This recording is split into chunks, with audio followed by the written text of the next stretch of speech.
Сәлем достар, қалайсыздар?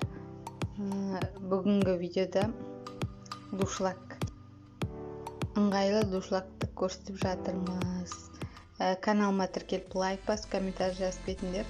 Бұл душлак жиналады, қайтадан ашылады, екі жағына ұстайтыны бар.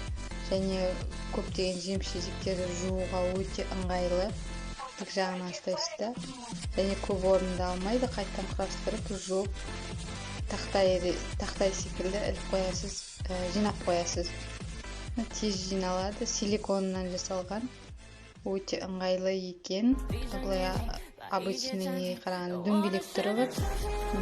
Жаңа төрткішті түрі, мына дөңгелек түрі. Бұл кесілген жемістерге ыңғайлы. Бағасы Алиэкспресстен заказ беретін болсаңыздар, мұны 200 теңге. Егер видео ұнаса, каналыма тіркеліп кетіңдер. Пока-пока.